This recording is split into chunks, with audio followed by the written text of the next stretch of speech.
আসসালামু আলাইকুম। বাংলাদেশ বেতার গোপালগঞ্জ খবর পড়ছি প্রদ্যোৎ রায়। নড়াইল জেলার নবাগত জেলা প্রশাসক ড মোহাম্মদ আব্দুল সালাম এর সাথে নড়াইল জেলা পরিষদের কর্মকর্তা ও কর্মচারীদের এক মতবিনিময় সভা গতকাল জেলা প্রশাসক সম্মেলন কক্ষে অনুষ্ঠিত হয়েছে। সভায় জেলা প্রশাসক জেলা প্রশাসনের সকল কর্মকর্তা ও কর্মচারীদের সাথে কুশল বিনিময় করেন। এছাড়া প্রশাসনের সকলকে নিষ্ঠার সাথে তাদের দায়িত্ব পালনের উপর গুরুত্ব আরোপ করেন। জেলা স্থানীয় সরকার বিভাগের উপপরিচালক জুলিয়া সুকায়না, অতিরিক্ত জেলা প্রশাসক সার্বিক লিঙ্কন বিশ্বাস সহ জেলা প্রশাসনের কর্মকর্তা ও কর্মচারীরা এ সময় উপস্থিত ছিলেন। ফরিদপুরে শুরু হয়েছে 10 দিনব্যাপী বিসিক উদ্যোক্তা মেলা। বিসিক জেলা কার্যালয় এবং ফরিদপুর জেলা প্রশাসনের সহযোগিতায় শহরের অম্বিকা ময়দানে গতকাল থেকে এ মেলা অনুষ্ঠিত হচ্ছে।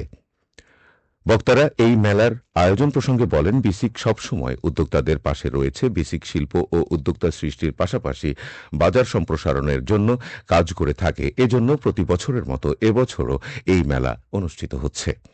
এর মধ্য দিয়ে ভালো উদ্যোক্তা বেরিয়ে আসবে, তারা অনলাইন ও অফলাইনে ব্যবসা করবে এবং নিজেরা স্বাবলম্বী হবে বলেও প্রত্যাশা ব্যক্ত করেন তারা। পরে অতিথিরা মেলার বিভিন্ন স্টল পরিদর্শন করেন। উদ্বোধনী অনুষ্ঠানে বিসিক এর জেলা শাখার উপমহাব্যবস্থাপক আহসান কবিরের সভাপতিত্বে ফরিদপুর জেলা প্রশাসক কামরুল হাসান মোল্লা, অতিরিক্ত পুলিশ সুপার শামসুল আজম, জেলা civil surgeon doctor Mahmudul Hasan ও জেলা কালচারাল অফিসার সাইফুল হাসান মিলন সহ সংশ্লিষ্টরা এ সময় উপস্থিত ছিলেন। গোপালগঞ্জের মুকসুদপুরে ইসলামী সাংস্কৃতিক অনুষ্ঠান, উপবৃত্তি প্রদান ও পিঠা উৎসব অনুষ্ঠিত হয়েছে। গতকাল সকালে উপজেলা কৃষ্ণাদিয়া শেখ আব্দুর রাজ্জাক আলিম মাদ্রাসা প্রাঙ্গণে এ অনুষ্ঠানের আয়োজন করা হয়। গোপালগঞ্জ পল্লী উন্নয়ন একাডেমির পরিচালক উপসচিব মোহাম্মদ সিরাজুল ইসলাম অনুষ্ঠানে প্রধান অতিথি হিসেবে উপস্থিত ছিলেন। এ সময় 50 জন শিক্ষার্থীর মাঝে 40,000 টাকা উপবৃত্তির অর্থ বিতরণ করা হয়। বিদ্যালয়ের ম্যানেজিং কমিটির সভাপতি শেখ নাজিমুদ্দিনের সভাপতিত্বে প্রফেসর ডাক্তার সুনির্মল রায়, ব্যারিস্টার মনোজ কুমার ভৌমিক ও অধ্যক্ষ সাইফুল ইসলাম সহ শিক্ষক শিক্ষার্থীরা এ সময় উপস্থিত ছিলেন। অনুষ্ঠানে পিঠা উৎসবে অংশগ্রহণকারী স্টলগুলোর মধ্যে পুরস্কার বিতরণ করা হয়।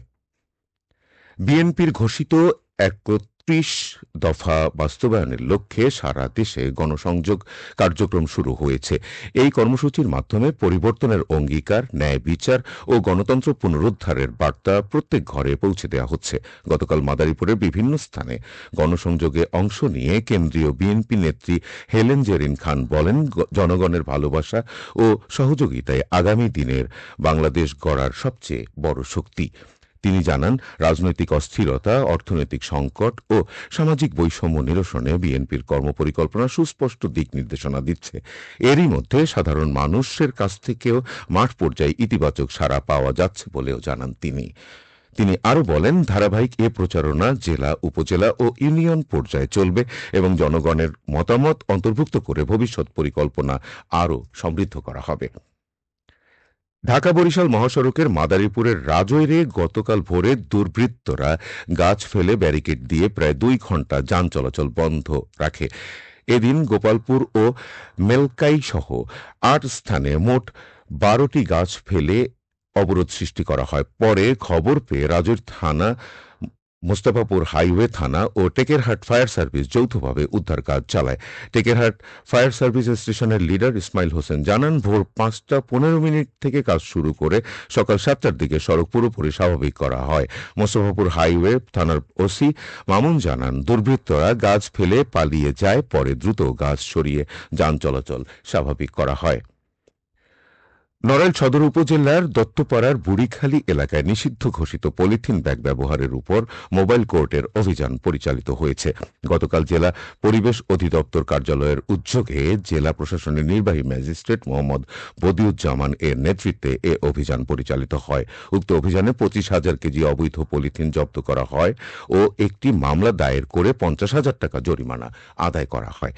নড়াইল জেলা আর্মি ক্যাম্পের সেনাবাহিনী সদস্য, জেলা পরিবেশ অধিদপ্তরের কর্মকর্তা ও আনসার সদস্যরা এ সময় উপস্থিত ছিলেন। খেলার খবর, ফুটবল।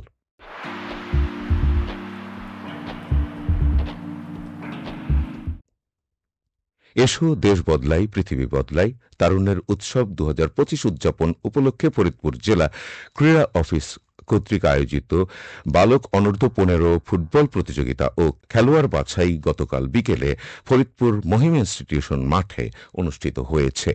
এই খেলায় টেপাখোলা উচ্চ বিদ্যালয় ও মহিম ইনস্টিটিউশন দল ফাইনালে খেলার গৌরব অর্জন করে। ফাইনাল খেলায় নির্ধারিত সময়ে উভয় পক্ষ 1-1 গোলের সমতা থাকায় টাই ব্রেকারে 3-2 গোলে মহিম ইনস্টিটিউশন টেপাখোলা উচ্চ বিদ্যালয়কে পরাজিত করে। পরে খেলা শেষে অতিথিরা চ্যাম্পিয়ন ও রানার আপ দলকে ট্রফি তুলে দেয়।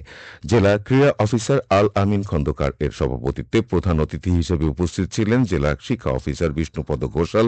এছাড়াও বিশেষ অতিথি হিসেবে উপস্থিত ছিলেন জেলা শিশু বিষয়ক কর্মকর্তা আব্দুল্লাহ আল জব্বার। সবশেষে আবহাওয়া।